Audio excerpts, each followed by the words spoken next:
Okay, guys, let's talk about qualifying your buyers. So you've gone out, you've done your homework, you've got maybe you've got a list of cash buyers. Maybe you are seller financing your deals. You're picking up something maybe subject to, then you turn around and seller financing that to another buyer, or maybe even you've got some. You're selling retail. Maybe you're flipping houses. You're selling retail, and your buyer is going to be getting bank financing. Um, it doesn't really matter who your buyer is. What really matters is the quality of the buyer that you have. So we're just going to really quickly go through this mind map. This mind map is also available for you to download. You can go to the page where it's located. You can download it, hold on to it, and hopefully implement uh, some of these suggestions and strategies into your own business. So uh, before we before we get too deep into these particular topics, I want to tell you that almost always, a lot of people have this misconception about the different types of buyers. Like wholesalers are looking for cash buyers because they want to move deals quickly. But I will tell you that the very best buyers and the most profitable deals that you will ever do almost always come from the MLS. So if you are in a position where you can buy a property, close on a property, then turn around and put that property on the MLS, or even if maybe you're in good with a broker who will allow you to list your properties that you have under contract on the MLS, not necessarily you're just selling your equitable interest. Um, that is a good route to go as well. And on that note, don't let anybody ever tell you that selling a property, selling your equitable interest rather on the MLS is illegal. It is not illegal. I don't really know of any state or MLS. Well, an MLS is a private company anyway. It's a private organization, not run by the state. So it can be a policy where they don't want you to list properties that you haven't actually closed on. It could be a policy of the MLS to not allow that.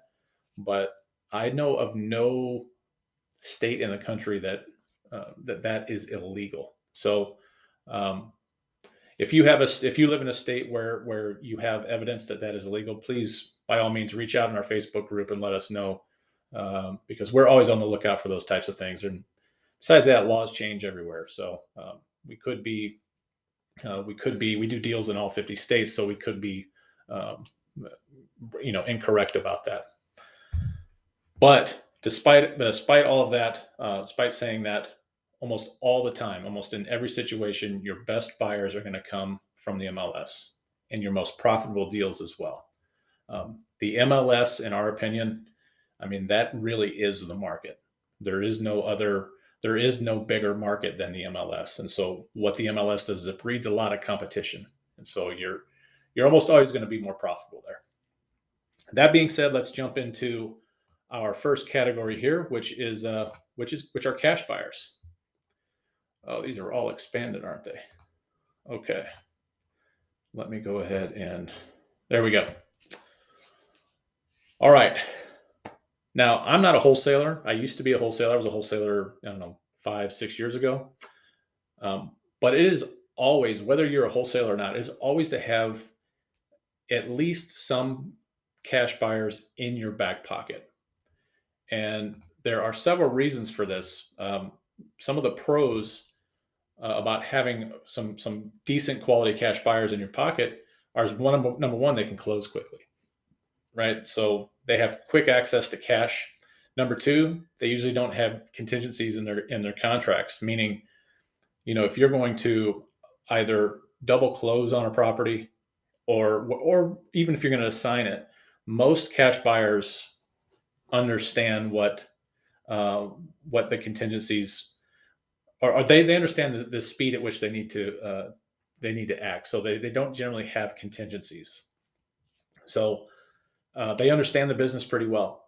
Most are okay. There are some, but most of them are okay with you making money. There are some that they just they have a they have this bad bad taste in their mouth for folks that make a lot of money for some reason. I can't. I've never really understood that, but that is the case in some cases. Um, and if all else fails, and if you can't find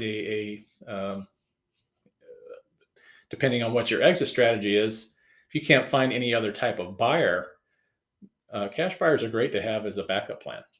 So let's say you've got a property that you've picked up and you're going to sell on the MLS, and you've agreed that you're going to take financing for this particular deal. Um, and that financing falls through all the time. I mean, it is insane how much or how often financing actually falls through on deals. So having a handful of cash buyers as a backup plan is always a good idea. The cons to having a pool of cash buyers is sometimes this could actually be a benefit, but sometimes there's difficulty in differentiating between who are actual cash buyers and who are wholesalers. So a lot of times we'll have wholesalers reach out to us and say, "Hey, I'm a cash buyer," when in fact they're not. They're actually just trying to piggyback off of your deal, and generally the consensus is that they want 50% of your deal.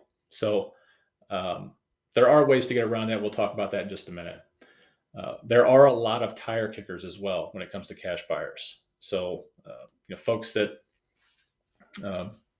maybe they even have the money, but they're looking for a very, very specific type of deal in a very specific area or something like that. So you might have a lot of tire kickers. There's ways to eliminate those as well that we'll go over here in just a few minutes.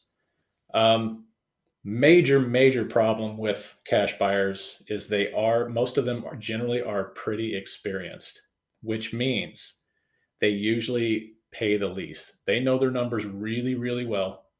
And, the offers that they make can be very, very low. They can be much lower than your other types of buyers. That being said, if you have a really good deal, cash buyers will absolutely flock to you. They will come out of the woodwork, but you have to be selective with who you choose to sell to. I learned this the hard way. You do not need a giant list of cash buyers. I spent the better part of a year and a half building a buyers list of almost 8,000 individuals. And what I found out was that I actually really only needed.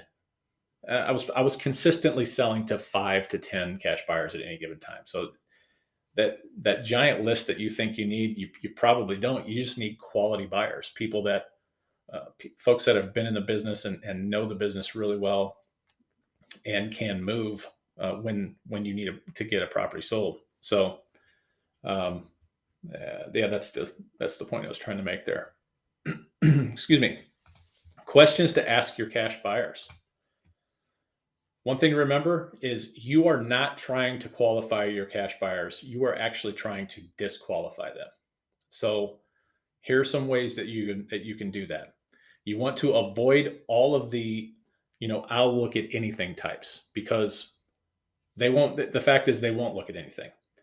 They want most cash buyers who are serious want a specific type of property in a specific area, and they won't settle for anything less. Most of those folks are not serious buyers. All right, most of the people that say I'll look at anything, just send me everything you got. They're either not serious buyers or they are wholesalers who are trying to scavenge or piggyback off of your deal. And I don't want to discourage you from working with other wholesalers, because there can be some benefits to doing that. If you've got a deal that you absolutely can't sell, it would be pretty wise of you to open up and work with another wholesaler to try to get that deal sold. But if that's not the type of buyer you're looking for, if you're not looking to JV your deal, then you're going to have to actually qualify your buyers. So like I said, your quality buyers are looking for a specific geographic area, zip code, county, what have you. They're going to know exactly what the physical quality or physical attributes of a property is. They're going to look for desired beds, baths, square footage, that type of thing. What level of rehab are they willing to do? Um, and again, I hit again here. I get I don't know. I get pretty adamant, and I'm pretty passionate about folks coming in when I've gone out and I've done a bunch of marketing, and I got some properties under contract, and if I have to wholesale off another property, I know what I'm doing. I'm a professional real estate investor. I know I can sell my property, so I don't really care for when I have wholesalers reaching out to me wanting to daisy chain off of my deal. Um, so there are some ways that you can filter those guys out, unless you want to work with them. And again, that's okay. It's up to you. It's an individual thing. So some questions you might ask them: can you provide an address of a property that you've rehabbed in the past 2 years? Number two, how many properties do you currently have in your portfolio? And number three, how many properties have you wholesaled in the past 2 years? You can just come right out and ask them how many they've wholesaled. Because I can tell you, I'm a buy and hold investor, but I still have to. It's part of, it's just a necessary evil for me to have to wholesale some of the properties that I come across. So, so those are some of the questions you can ask if you're not wanting to work with other wholesalers. If you've got a deal that you know you can sell, there's no reason to JV with somebody else on that. Major cash buyer hack here. So you'll want to write this one down, or at least save this one in your memory. Converting your cash buyers into private money lenders. To this very day, much of my private funding that I get has come from my cash buyers. And so what you can do is you can ask your cash buyers if they're interested in lending on deals. If you're wanting to get into flipping or holding on to properties, 100%. And one of the things that we do in our coaching program that we teach is equity partnerships in our creative deals. I'm not going to get into it too much right now, but 100%, cash buyers have really been vital on the lending side for us. So all of this stuff that we talked about for cash buyers, this is all just prime for automation, so that you can keep in touch with them and you can follow up with them. So let's move on next to our seller finance buyers. Where did we go here? Seller finance buyers. We have, when we are seller financing somebody, we are actually writing a loan. Whether that's through a contract for deed or we're doing a mortgage rep, whatever that might be, we are actually extending credit to someone. And so there are a couple of different types of loans that we write, and these are codified in Dodd-Frank as qualified or unqualified loans. And for our qualified loans, this actually needs to be moved to the top here. Hold on. A qualified loan should be underwritten by a residential mortgage loan originator, an RMLO. I would just avoid trying to do that yourself. Hire an RMLO. They can be found. You can find them and ask your title companies about them. But yeah, 100%, they need to be written. If you're going to be doing a qualified loan, it needs to be underwritten by an RMLO. That underwriting is based 100% upon the borrower's ability to pay. So they're going to look at income, assets, liabilities, and they're going to require that borrower to not have debts in excess of 43% of pre-tax income. The loan being issued, it cannot be seen as risky, or the loan cannot be issued as a risky or overpriced loan with terms such as negative amortization, a balloon payment, or interest only. See, we do unqualified loans. We have balloon payments all the time. So it's just a matter of whether or not, really what it boils down to is if you have intentions on selling your loan or selling that note off to, say, a note buyer is never going to buy an unqualified loan. And so you would go through this process of having that loan qualified so that you could potentially sell that note off to somebody else, just like your lender sells their notes off to Fannie Mae and Freddie Mac. Same type of deal. So those are qualified. The unqualified loans, we don't have to comply with Dodd-Frank because we are 100% non-qualified. We still do have to go in and vet our buyers. We have to make sure that they have the ability to pay. But there are limitations on unqualified loans. Each individual or entity is allowed only one per calendar year. According to Dodd-Frank, states have different statutes on the books for that. We do have, that would seem limiting, but we do have strategies for making sure that we can do more than one per year. An unqualified loan, just like I was saying before, is much riskier for a note buyer. They just won't buy it. I mean, it'd be super, super tough to sell. I have seen them purchase. I have seen note buyers purchase these unqualified loans, these unqualified notes, but it's very, very risky for them. No RMLO is required for an unqualified loan, and balloon payments are allowed. So those are the two different types of loans, or qualified and unqualified. For seller finance buyers, we are given that we are doing unqualified loans. Here are our criteria for qualifying our buyers.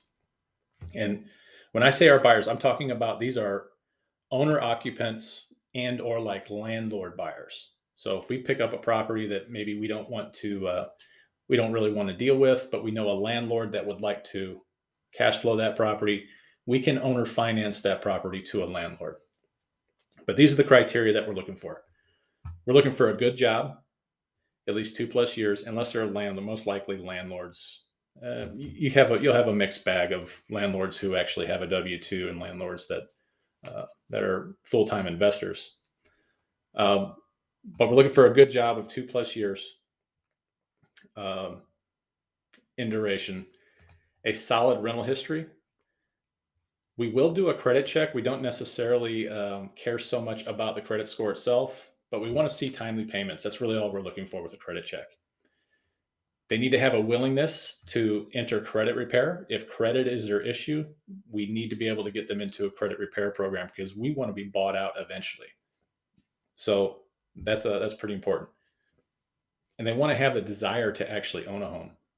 They're not, some buyers, you'll see that they'll want to get into a house because, they're sick of renting there. They think they're sick of renting, when in actuality, they want to get out of the rental,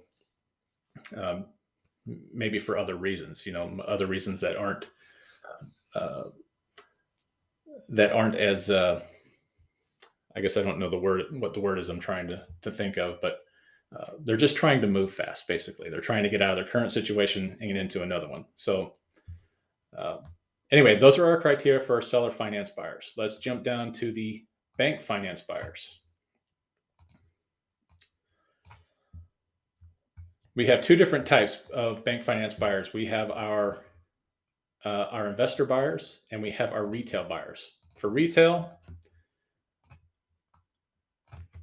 ideally, you really want to be able to offer all forms of financing. That's going to be conventional. It's going to be government-backed, seller finance. You want to be able to offer multiple types of financing for your buyers. Obviously, for obvious reasons, you need buyers. So with our conventional buyers, this is 75% of all the loans that are underwritten are through conventional loans. That means it's not government backed.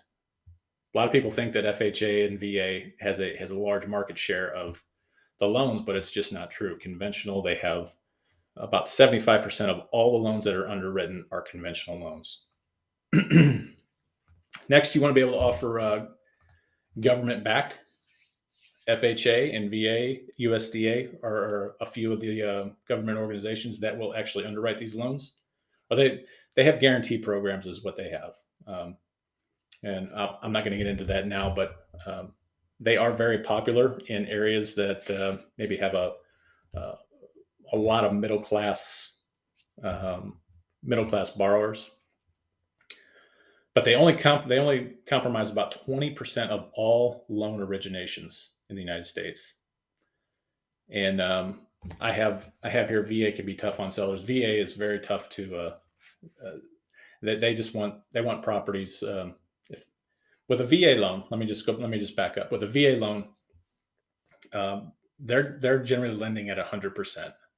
So they will lend 100% of the money to their borrowers, but they want that property to be in immaculate condition. I mean, they want it to be like uh, they just have very, very strict underwriting guidelines for those loans. But yeah, government-backed loans, 20% of all loan originations, and then we have seller financing, which is what we do. These compromise the remaining 5% of all loans that are written, and this is the arena that we operate in. The good thing about these is that we have tons and tons of people, a huge portion of the population that absolutely cannot get financing, and so we tap into that, and we offer to finance our buyers.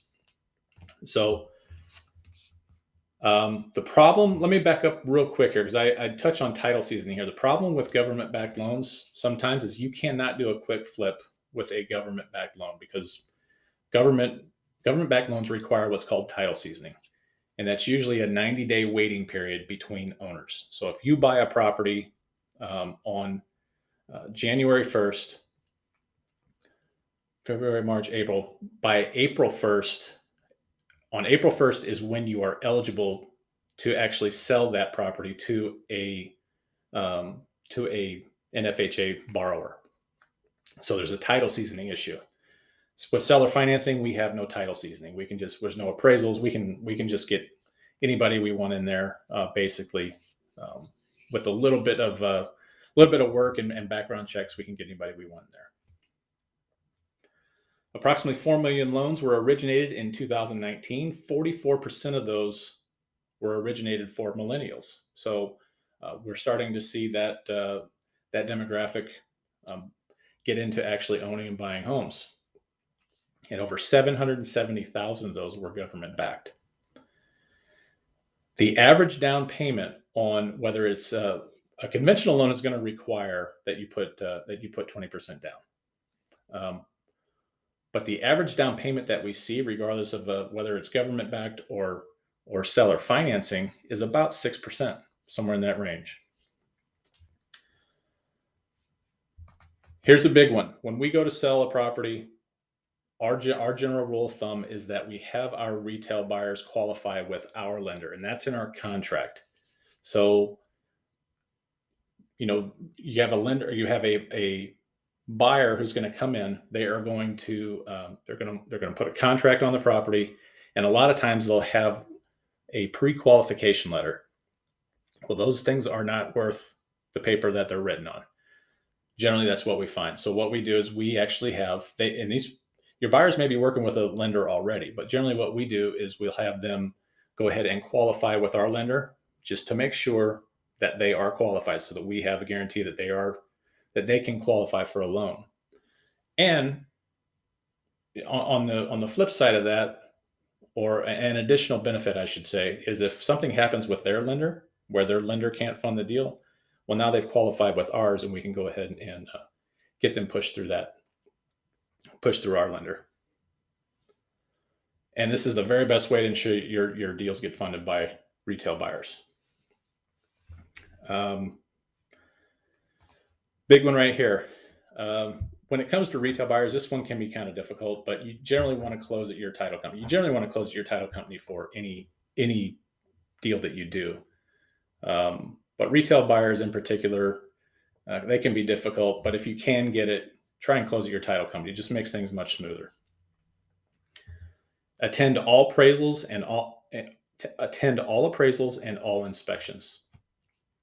Now, you would be surprised what a little bit of pressure can do for an appraiser. If you're following an appraiser around and asking questions and things like that, generally most appraisers are pretty open to to speaking with you about, we always show up with comps in our hand, and we kind of compare notes with the appraiser, and you'd be really surprised at the influence you can have on an appraiser. And this is a big one for me. Never allow occupancy prior to a sale. I had to throw that one in there because if you don't know my story, one of these days I'll put a YouTube video out there or something like that, and I'll tell you all about it. All right, so that's retail buyers. Lastly, let's look at bank financed investor buyers. You would prefer. It is very possible for a lot of investors. A lot of investors have bank financing, tons of them. The problem with that is a lot of them can't move quickly. A lot of them require appraisals and things like that. So you would prefer a financed investor buyer to have a line of credit to tap into relatively quickly. That's what you would prefer. If they have that line of credit, they can close on that super, super fast. If they are an investor buyer and they're using bank financing, it wouldn't be that hard for you to request a proof of funds from them, just to make sure it could really help to settle any kind of anxiety you have about selling to a bank financed investor buyer. Again, we're going to close at our title company if possible. However, a lot of investor buyers that use bank financing, they already have funds that are in an escrow account somewhere with a title company out there. So this one's not such a big deal. It's just one of those things that you anytime you inject more than one, maybe an unnecessary party into the deal, you have the potential for something to go south. Keep in mind that a lender may and probably will require an appraisal. So if that's something that worries you, then investor buyers that are using bank financing are probably not. They're probably not going to be your ideal buyer. And then again, we want to attend that appraisal. These guys are usually, since they are able to go out and get credit to buy investment properties, they're usually very, very experienced, even more so than the cash buyers. Nevertheless, though, they can be super, super solid buyers. One of my favorite buyers here in my market is 100% bank financed, and he's one of the best buyers that I've got. So, all right, well, there we go. Feel free to download this. Hopefully this helps you out, and don't forget to check us out in our Facebook group, and check us out here on YouTube. All right, take care.